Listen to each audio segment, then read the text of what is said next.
tu es le même, hier, aujourd'hui, éternellement. Seigneur, le bien que tu as fait au peuple d'Israël dans le désert, la Bible déclare que tu es à même de le faire aujourd'hui et même au-delà, Seigneur. Et nous te bénissons pour tes multiples grâces qui sont présentes au milieu de nous. Nous te bénissons, Seigneur. Seigneur, pour cette source de bénédiction que tu as déposée dans cette église ce matin. Que la gloire, Maître, te revienne. Rends sensible ta parole ce matin. Et rends réceptif, sensible nos cœurs qui l'écoutent ce matin. Afin qu'au sortir de ces lieux, de ces moments, nous puissions te glorifier. C'est au nom de ton Fils Jésus nous prions. Amen, amen, amen, amen, amen. Yokali loba ya mwana Nzambe. Yokali loba ya mwana Nzambe. Loba ya mwana Nzambe. Yokali loba ya mwana Nzambe. Yokali loba ya mwana Nzambe.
J'étais en train de m'amuser hier avec ma femme, je faisais observer à ma femme que pendant que nous étions en chambre et que j'étais en train de lire, j'observais que dans la chambre, malgré la nuit notamment, malgré qu'il y avait donc la réglette et qu'il y en avait même deux, on se rendait compte que malgré tout, il y avait des présences d'ombre dans la chambre.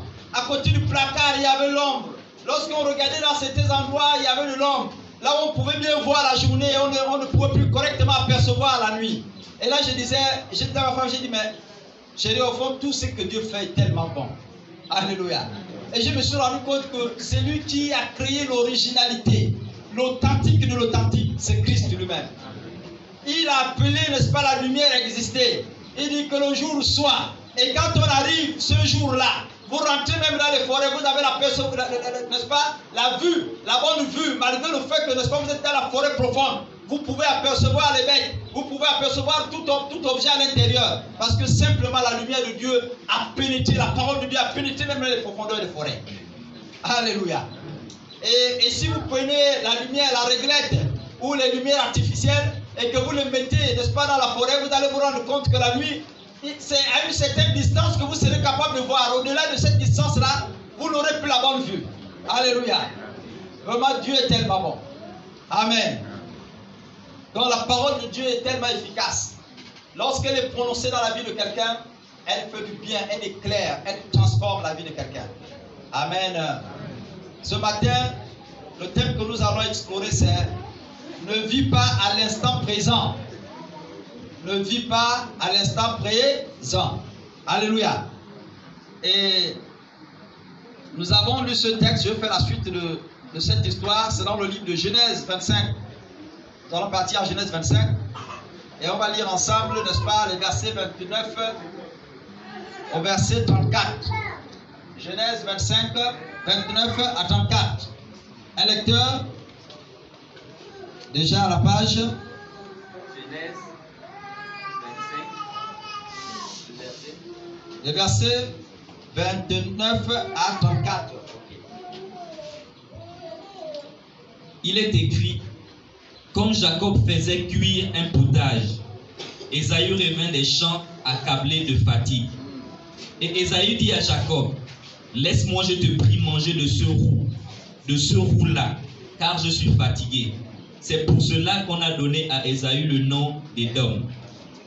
Jacob dit, prends-moi aujourd'hui ton droit d'aînesse.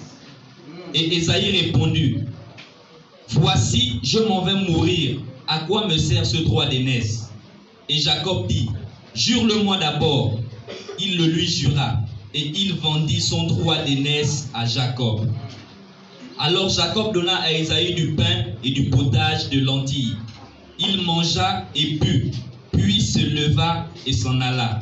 C'est ainsi qu'Ésaü méprisa le droit d'aînesse. Alléluia. Amen. On va donc terminer par c'est ainsi qu'Ésaü va mépriser le droit de naissance. Lorsque j'introduisais, n'est-ce pas, cet enseignement, cette série d'enseignements, je disais ici, n'est-ce pas, que cette famille n'était pas n'importe quelle famille. Amen. C'est une famille sur qui Dieu avait déposé, n'est-ce pas, une bénédiction toute particulière.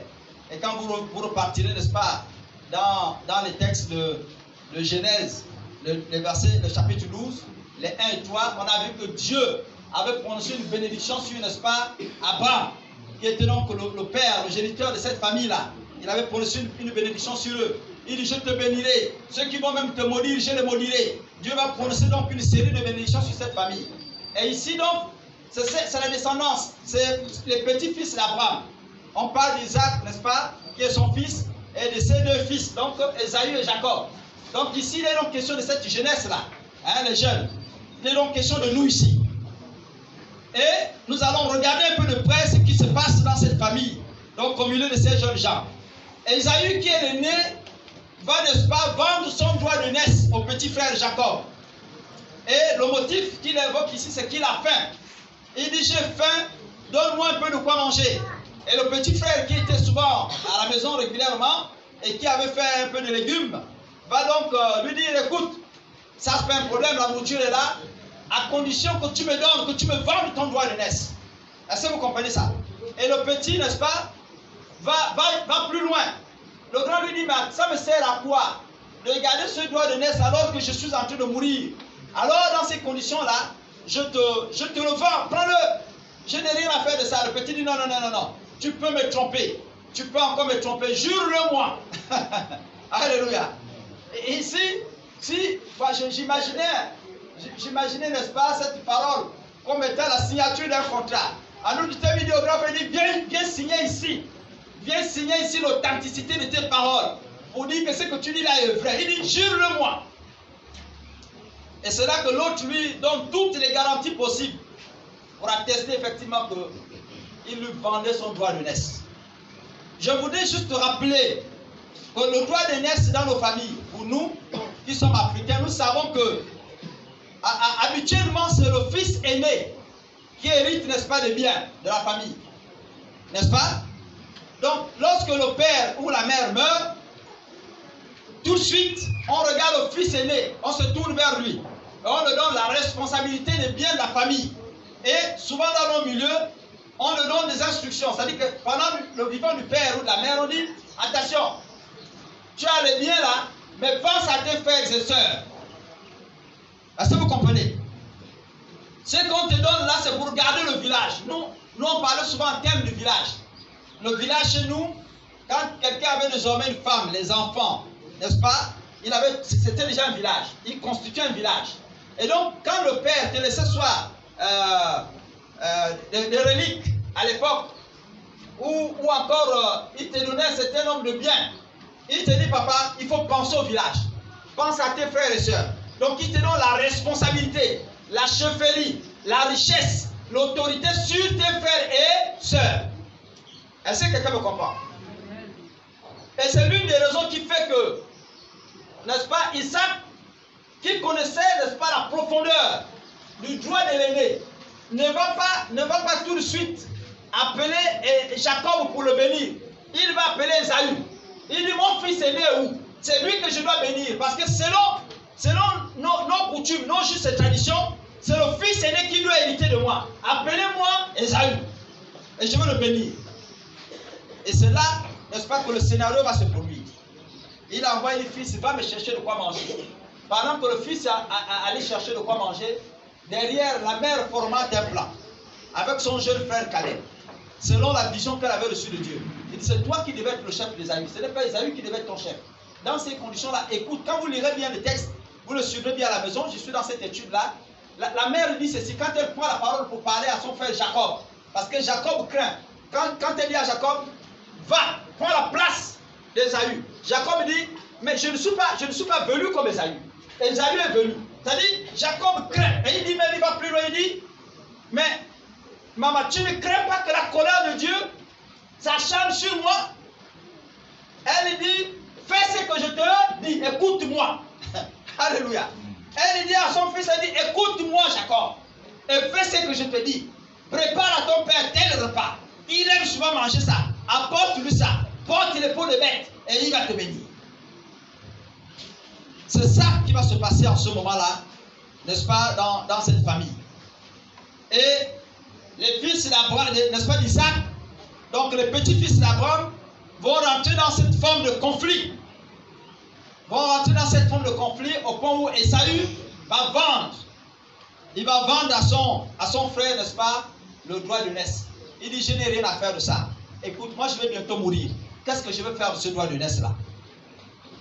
Est-ce que lorsqu'on explore bien cette lecture, est-ce que vous êtes sûr qu'un homme qui marche, qui vit encore, qui parle, qui respire, en fait, est-ce que vous êtes sûr qu'en réalité, s'il n'avait pas mangé à cet instant précis, il serait mort? Alléluia. Il marchait encore, il parlait encore, il mangeait encore. Est-ce que s'il n'avait pas mangé à cet instant précis, est-ce qu'il serait mort? Ce qui est même sûr, c'est qu'il avait encore la force d'aller fouiller peut-être un peu de tarot, de tubercule derrière la maison. Donc il avait même encore le temps d'entendre que maman prépare de quoi manger. Mais il dit, mais ça me sert à quoi le droit de naissance? Est-ce que vous comprenez ça? Il dit, ça me sert à quoi le droit de naissance à partir du moment où je suis en train de mourir? Notre thème c'est, ne vis pas à l'instant présent. Alléluia. Jacob regarde, il dit, moi je suis en train de partir. Ça me sert à quoi? Et les effets immédiats de la signature vont rentrer en vigueur. Alléluia. Les effets immédiats, son frère va lui dire, viens signer ici. Donne-moi ton droit de naissance. Désormais, je vais te commander. En Israël, pour les Juifs, lorsque le fils était l'aîné d'une famille, si le père avait des biens, on partageait, s'ils étaient 4, on partage ses biens en 5. Est-ce que vous comprenez?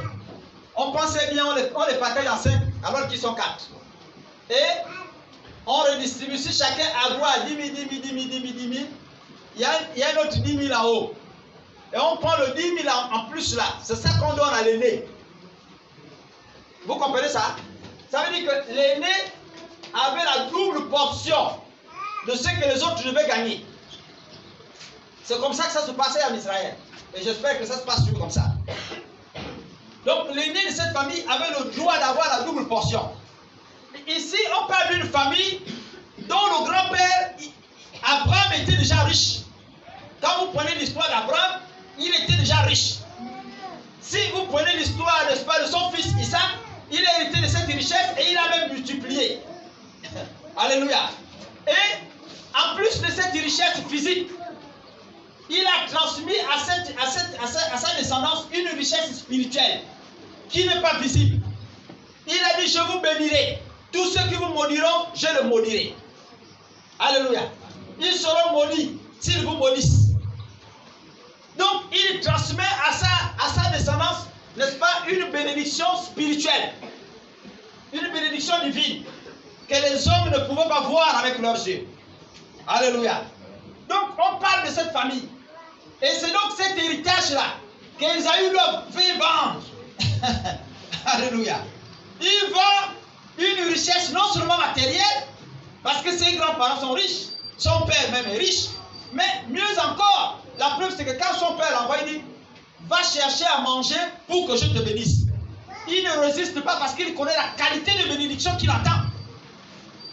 Vous comprenez ça? Il se précipite, il part vite en brousse, chercher de quoi manger pour son père. Parce qu'il savait que si son père posait les mains sur lui, le mettait dans son sein, le bénissait, automatiquement il devenait l'homme le plus prospère de la contrée. Tant sur le plan matériel que sur le plan spirituel.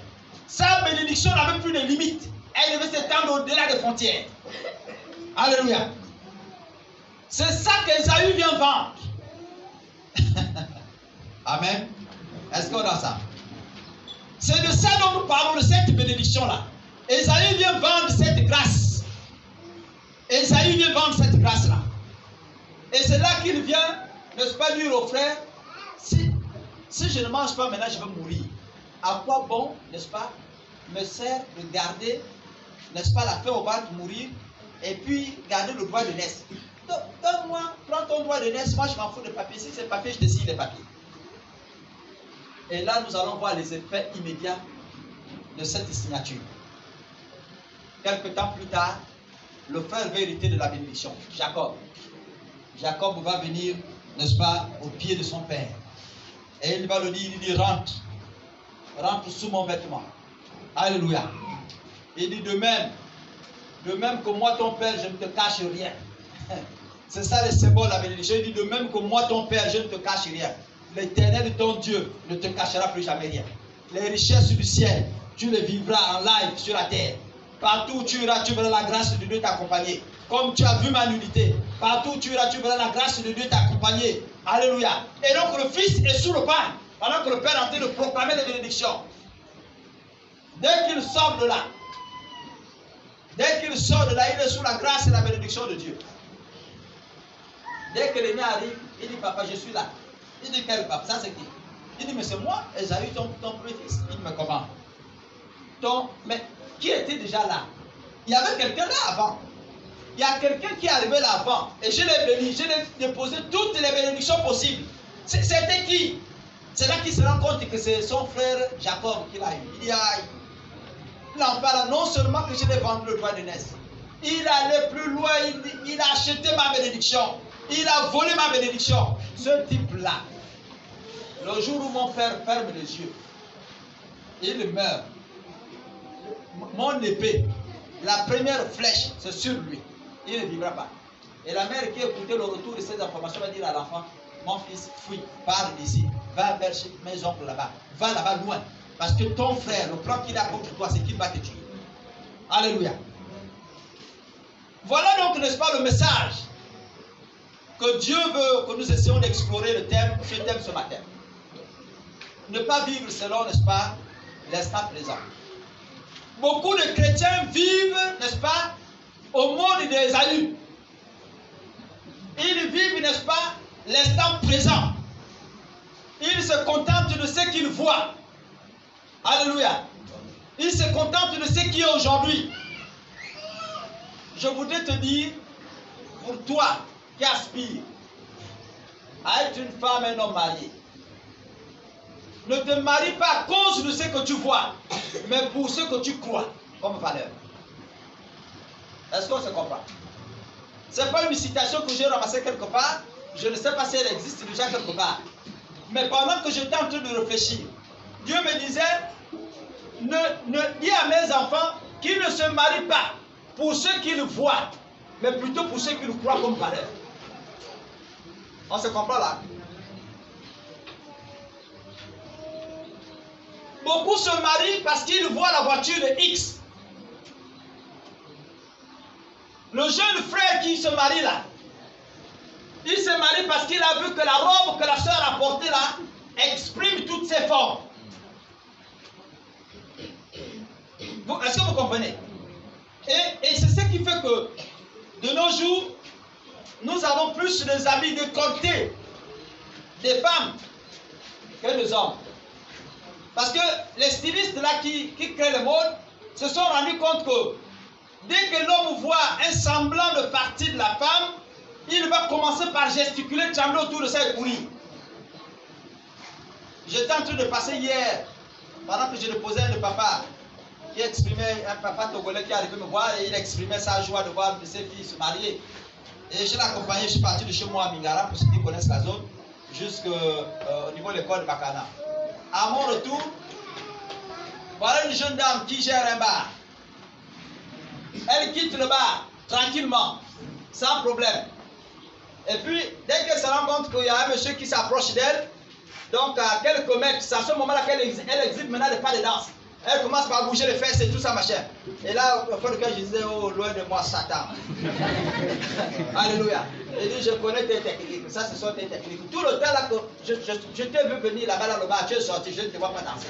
C'est quand tu me vois venir, je suis proche là, que tu me bouges les fesses. Au nom de Jésus, ça, Amen. Alléluia. Et les femmes ont compris ça. Pour nous, les hommes, c'est un grand piège. Elle porte de ces habits-là, elle fait exprès. Elle passe devant toi là. Oh frère, comment ça va? Parfois elle fait tomber, elle fait exprès de faire tomber quelque chose là. Quand elle ramasse, elle sait que tu vas regarder. Elle t'a déjà piégé, elle sait que dès que tu regardes, tu vois, tu vas tomber là. C'est ça. Ce sont les principes aujourd'hui. Plus personne ne veut s'habiller de manière normale. Il faut que tu serres le pantalon là. Tu tires ça. On voit toutes tes formes là. On sent que tu existes aussi en tant que femme. Et beaucoup d'hommes tombent là à l'intérieur. Dès que tu vois une soeur comme ça, tu dis, ah voilà. Oh, vraiment, tu as vu comment la soeur était habillée en retraite spirituelle. J'espère que dans de vos retraites spirituelles, là, les jeunes, vous ne venez pas ici en décolleté.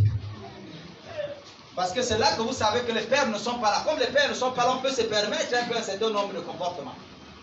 Alléluia. Et pour nous les jeunes, les filles aiment ces jeunes frères-là. Ces hommes-là qui, quand il descend là, il a la voiture climatisée. Quand le gars descend là, il a une chaussure qui est là-bas à 1 mètre de son pied. Dès qu'il arrive, regarde le costume, il est tout brillant, pétrole. C'est ça. Le frère là, parce que le gars est frime, non, vraiment le frère là. Mais est-ce que c'est ça là qui est vrai? Ce que tu vois là, est-ce que c'est ça qui est vrai? Ne te marie pas pour ce que tu vois, mais plutôt pour ce que tu crois.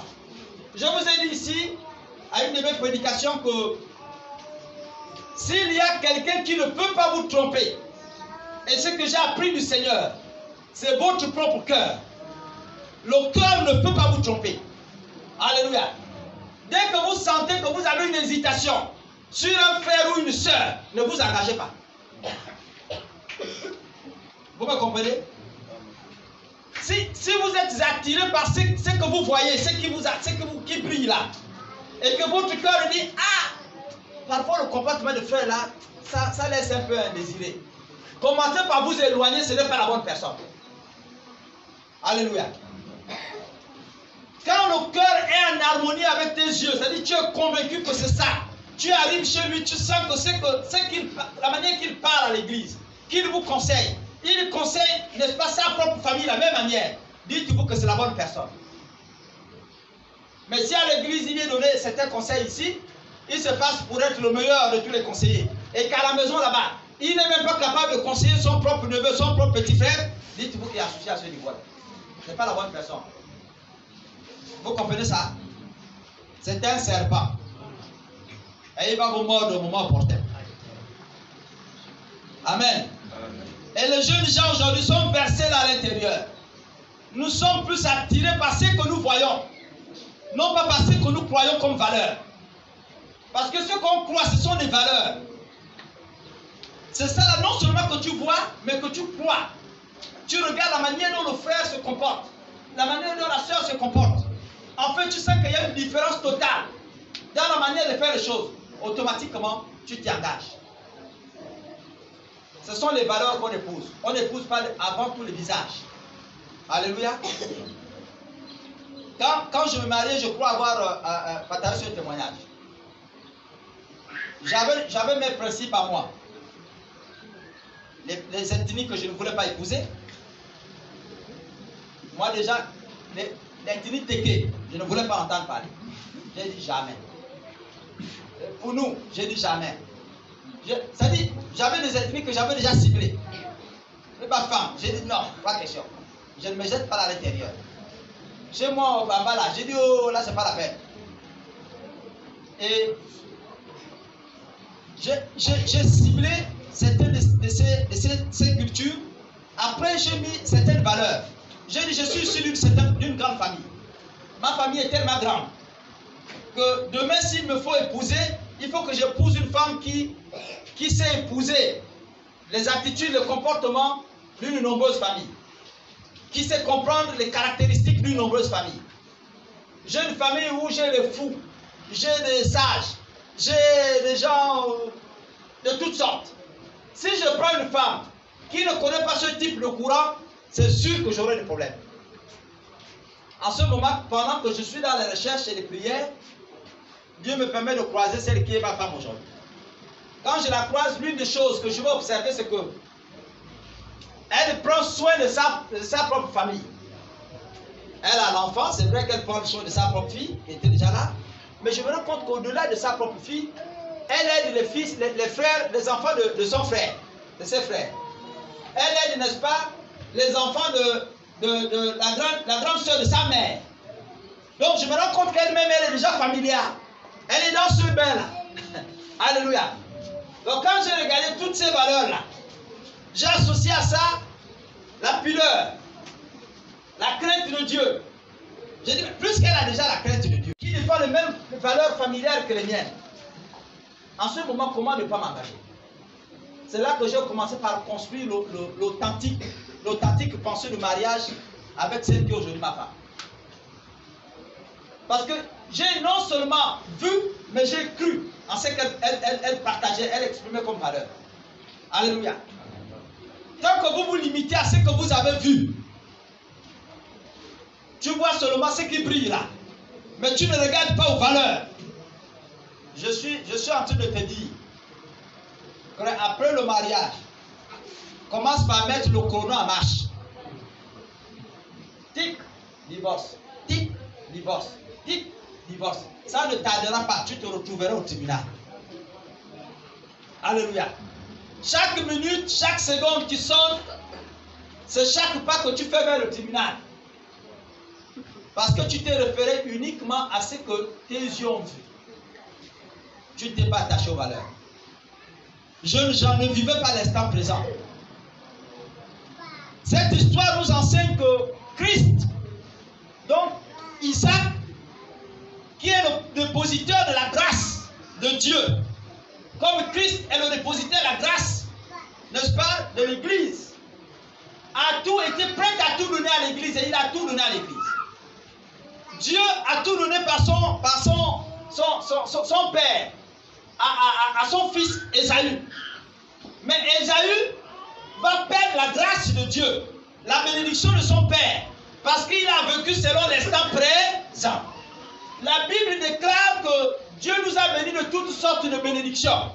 Non seulement les bénédictions d'aujourd'hui, donc les bénédictions présentes, mais les bénédictions également à venir. Et il ajoute que je vous donne le pouvoir de marcher sur les serpents, sur les scorpions et sur toute la puissance de l'ennemi. Alléluia. C'est ce que Dieu nous a donné dans sa parole, c'est écrit. Donc il vous a déjà donné le pouvoir. Il vous a déjà donné la grâce, la richesse et les bénédictions.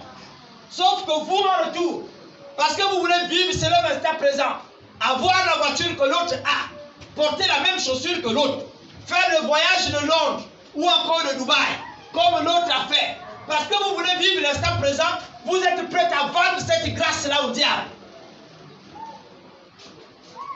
Alléluia. Beaucoup parmi nous sont en train de vivre ce mode de vie, l'instant présent. Et nous sommes en train de perdre, de rater beaucoup de choses. Parce que tu estimes que ça te fait 10 ans dans l'église, tu ne t'es pas marié. Donc la bénédiction de Dieu est encore lointaine. Non, bien-aimé. La Bible dit qu'après la mort de Christ et au moment de sa résurrection, il a apparu au milieu des disciples. La Bible ne dit pas qu'il est rentré au milieu des disciples. La Bible dit qu'il a apparu. Ça veut dire qu'il est sorti des murs, certainement. Tout était fermé. Il est sorti, il s'est retrouvé au milieu d'eux. Alléluia. Ils étaient tous surpris. Et le maître était là. Il a dit, ne soyez pas effrayés. C'est moi. Et quand l'autre, n'est-ce pas, Thomas, va commencer, n'est-ce pas, par avoir le doute, il vient et touche et voit. C'est bien moi que vous avez cloué sur la croix. J'ai encore les marques. Elles sont encore là. Alléluia. La bénédiction de Dieu n'est pas lointaine. Elle est juste là. Dieu entend de voir ton comportement, ta manière de marcher avec lui, pour apparaître, te surprendre dans sa grâce et dans sa bénédiction. C'est là qu'il va te montrer qu'il est Dieu et qu'il est à côté de toi.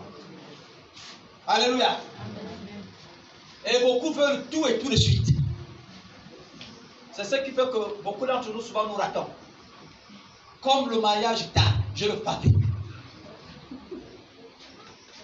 En ce moment, les petits habits, là, vous allez les acheter maintenant partout dans le Moutouki, là. Vous ne partez plus payer les habits de bonne valeur, là. C'est maintenant dans le Moutouki. Le sticker, là. On te soulève ça, là. Ah ouais, 500, 200. Quand tu regardes, tu dis ça, là. Je veux flasher quelqu'un. Mais encore que là, ce sont des flashs.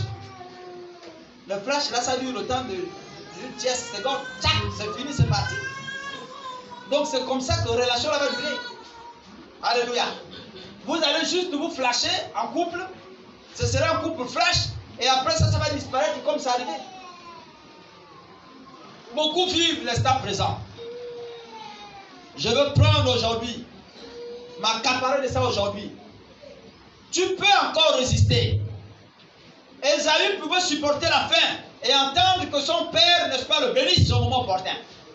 Mais il a dit, ça me sert à quoi d'entendre trop longtemps? Ça fait 10 ans que je suis dans l'église. Ça me sert à quoi de toujours écouter les conseils de ces hommes-là? Papa, entends, Dieu va te bénir. Ça fait longtemps que ces paroles l'ont prononcé ça. Moi, j'ai même fait la prière avec le Kalambiri. Il m'a dit, prends le verre d'eau. J'ai placé le verre d'eau. J'ai dit à la télévision. Je n'ai pas vu la bénédiction. J'ai fait la prière avec, si c'est, comment vous l'appelez, si c'est Kakouba ou Kakouba, si c'est Kakouba, les prières de matin que vous faites tous les matins dans les samedis ou Kasbato là. Kabouka, voilà. Oh, j'ai fait les prières avec Kabouka. Avec Kabouka, ça n'a pas marché. Il m'a dit, prends, qui c'est maman? Ah, Kabouka, merci maman. Donc, Kabouka là, on a pris Kabouka là, on a prié. Les prières là n'ont pas marché. Nous avons dit, prenez le cola, mettez dans un papier blanc. Vous allez voir la grâce du Dieu va descendre. Tout ça là, on a fait, ça n'a pas marché. Ça me sert à quoi d'entendre? Et là, vous précipitez les choses. Je crois que là, c'est le moment pour moi de faire comme les autres. Alléluia. Toutes les jeunes filles de mon âge là, elles ont chacun un copain. Il n'y a que moi qui n'ai pas le copain. À cause des histoires des églises là, est-ce que je ne suis pas aussi belle qu'elle? Et tu vas te mettre dans cette peau là. Dieu ne t'a pas réservé pour le copinage. C'est-à-dire, le temps que tu mets là, tu es en train de durer là, c'est pas parce que Dieu t'a réservé pour le copinage. Il t'a réservé pour ce qui est éternel. Alléluia. C'est-à-dire, tu auras un mari. C'est 1000 fois plus que copain. Vous comprenez? C'est-à-dire, tu vas vivre le bonheur du couple d'un homme. Toute ta vie, tu seras rassasié de ce que l'on appelle homme. Et tu vivras heureuse à l'intérieur. Tu vivras heureux.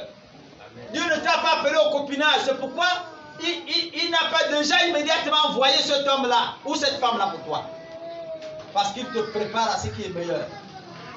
Alléluia.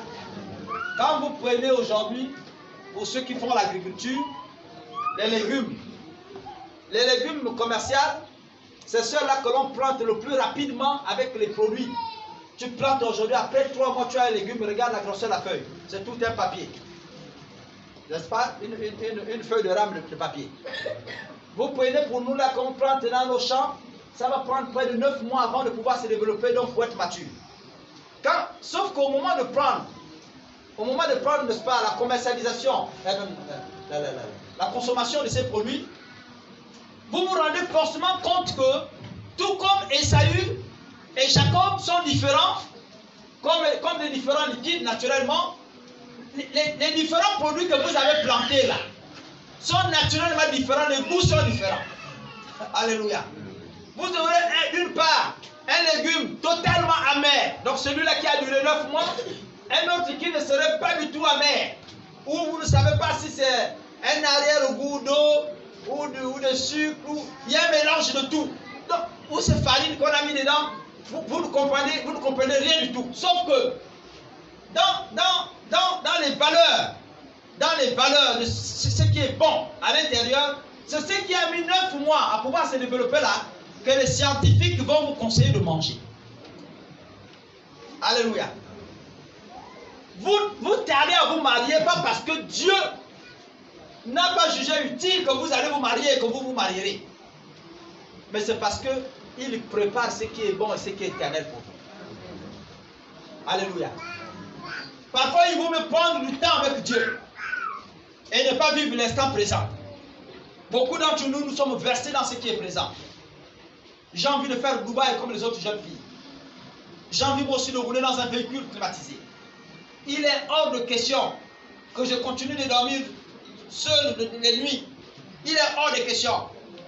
Le matin, ta copine va venir te raconter, oh la pluie là, elle va venir te raconter les histoires. Mais si tu fais le ratio, c'est-à-dire vous faites la différence entre toi dans 5 ans et elle dans 5 ans, vous allez vous rendre compte que toi dans 5 ans, tu seras plus mature, tu seras plus béni, tu seras plus à l'aise que elle dans 5 ans. Vous me comprenez? Elle, dans son mode de vie, elle a choisi d'avoir celui qui donne l'argent, celui qui procure la joie. Parce qu'elles ont même des hommes d'ambiance, c'est-à-dire celui qui t'enseigne à danser le rock'n'roll. Vous comprenez?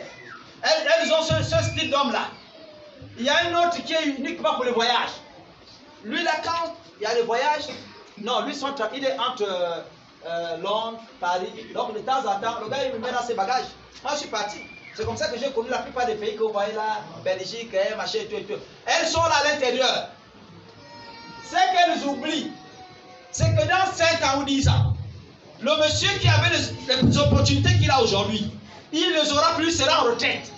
Donc, Dubaï va s'arrêter. Alléluia. Et comme elle n'a pas eu le temps de se marier avant, les rides seront arrivées. Quel est le garçon qui va encore voir le visage où il y a les caniveaux partout? Tout de suite, elle sera mise de côté. Mais toi, dans 5 à 10 ans, tu continueras de briller. Parce que Dieu t'aura permis, n'est-ce pas, de tomber amoureuse. Et un homme de tomber amoureux de toi pour l'éternité. Ce ne serait pour le plaisir d'un jour. Là, maintenant, c'est même vieux, vous vivez le bonheur. Alléluia. Je disais à un des frères qui m'écoutait, je disais, je rêve de cette vieillesse-là, où, après avoir investi, aujourd'hui je suis en train de m'appauvrir, que j'ai investi pour les études des enfants. Je suis en train de m'appauvrir pour construire, n'est-ce pas, les enfants des maisons. Quand j'aurai fini de faire tout ça, ma femme et moi, naturellement, on sera tranquille. Les enfants ils auront leurs activités, ils vont travailler là-bas. Les femmes vont aller en mariage. Donc ce serait maintenant des histoires où quand je suis assis comme ça là. Papa, oui, vous avez mangé quoi là-bas? Ah, ma fille, on n'a rien mangé. Attends, il y a ton beau-fils qui t'envoie une telle monnaie. Ça arrive. Je rêve de cette vieillesse-là. Alléluia. Parce que j'aurais investi. Pendant au moins 30 ans, je ne savais qu'investir. Alléluia. Et je rêve de ça. Mon fils m'appelle, papa, oui. J'ai appris que tu étais malade, là c'est quoi? Ah, papa, j'ai un violon de tête ici, là ça ne va pas. Papa, tu sais que ton fils est médecin. Viens, monte ici. Écoute, j'ai réservé la place pour toi. Tu pars à Sky là, ou tu pars voir la nationale. Il y a ton billet là-bas. Aujourd'hui même, oh papa, non, c'est tout à l'heure, à 15h, il n'y a pas papa. Je sais que tu vas là partir en bourse. Ne parle plus. Il y a, viens, je te soigne. Alléluia.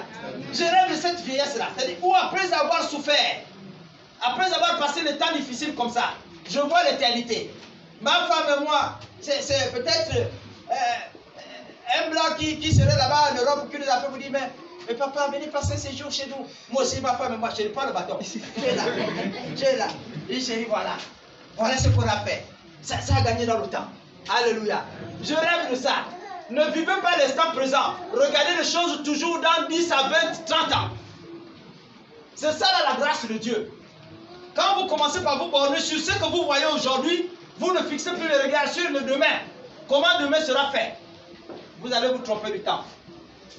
Et je peux vous garantir que dans ce jeu-là, vous serez plus perdant que tous les autres, n'est-ce pas, qui se sont gardés, qui ont dit, nous on attend le moment propice et rentrer dans la bénédiction par la grande porte. Alléluia. Vous serez plus perdant et plus perdante si vous voulez précipiter maintenant les choses. Tu es une jeune fille, la Bible dit que la vie de l'homme, n'est-ce pas, elle est à l'image d'une fleur. Elle s'épanouit le matin, le soir elle meurt. Regardez les femmes. Les hommes encore ont même du temps nous à vieillir. Surtout pour nous qui avons le calvitie, ce n'est pas facile de voir les cheveux blancs. Parce que vous ne les verrez pas. Donc, pour les femmes, ça va plus vite. Dès que tu es tombé avec un païen, il t'a pompé un enfant, 2 enfants. Les seins, waouh! Bamoufa. Toute la gloire que tu avais devant là, les bonnes phares que tu avais, voilà que ça vient tout de tomber. Bababouche. Te voilà totalement au garage. Mais les prophètes, ça c'est quelle prédication. Mais il faut que l'on vous parle exactement comme les choses sont. Alléluia. À ce moment-là, les hommes là, ne vont plus regarder les babouches. Vous comprenez? Certaines femmes là sont obligées d'aller en Europe, aller faire des opérations, des incisions pour mettre quelques gonfleurs là-bas dedans. Parce que les babouches là, ils ne veulent plus voir ça. Donc gardez-vous pur pour celui-là qui viendra vous prendre pour l'éternité. Quand il vient trouver la bouche, il dit c'est là que je vais mourir, mon papa. Maintenant, si vous commencez à rentrer là-bas, vous prenez ma bouche avant de rentrer dans l'éternité, vous allez vous en sortir comme. Alléluia. Je vous enseigne les valeurs éternelles. Alléluia. Dieu veut que vous viviez l'éternité, pas l'instant présent. L'instant présent a eu la malice, n'est-ce pas, de tromper beaucoup de jeunes gens. Ça a eu la malice de tromper beaucoup de jeunes filles. Il y a des jeunes hommes qui ont signé des contrats parce qu'on l'a juste promis, n'est-ce pas, 1 million de salaire par mois. Quand il a regardé à ça, on dit voilà la voiture qui est là, c'est pour toi. Mais viens signer le contrat là ici. Dès que tu signes à côté de là où est la rose là, quoi, tu signes là, c'est fini pour toi. C'est que tu vas maintenant vivre après là-bas. Mais qui m'a envoyé signer ça, c'est trop tard, tu es déjà rentré là-dedans. À cause de l'instant présent, nous avons, n'est-ce pas, perdu ce qui est éternel. C'est que Dieu nous a donné. Dieu a dit que tu travailleras. Peu importe le temps. Dieu ne permettra pas que tu passes, après avoir eu ton diplôme, que tu partes jusqu'à l'âge de la retraite sans avoir travaillé. Même si tu dois travailler pendant 5 ans, les 5 ans, là, Dieu va permettre que ton salaire parte au lieu de 1 million. Ça partira, n'est-ce pas, à 5 millions. Et donc, tu vas rattraper tout le temps que tu as perdu là entre-temps. Est-ce que vous comprenez? Si tu n'as pas construit, n'est-ce pas, en 40 ans, Dieu va permettre qu'en une seule année, pendant les 5 ans, une année, une maison, une année, une maison, en 5 ans, 5 maisons. C'est que la rose, toi, n'était pas capable de te donner. Pendant 40 ans. Alléluia. Donc, gardez-vous de vous précipiter, bien-aimés. Gardez-vous de vivre l'instant présent. Alléluia. Je voudrais terminer pour dire que la Bible déclare, quelqu'un peut bien le lire, c'est dans Matthieu 16, 26. Matthieu 16, 26. Que sert-il à un homme de gagner le monde entier s'il doit perdre son âme? Quelqu'un? Quelqu'un à la page? Merci frère. Matthieu 16, verset 26. La Bible déclare: et que sert-il à un homme de gagner tout le monde s'il perdait son âme? Ou que donnerait un homme en échange de son âme? Reprends frère. Il est écrit: et que servirait-il à un homme de gagner tout le monde s'il perdait son âme? Ou que donnerait un homme en échange de son âme? Alléluia. Amen. Que servirait-il à un homme de gagner tout le monde s'il perdait son âme? Ou que donnerait un homme en échange de son âme?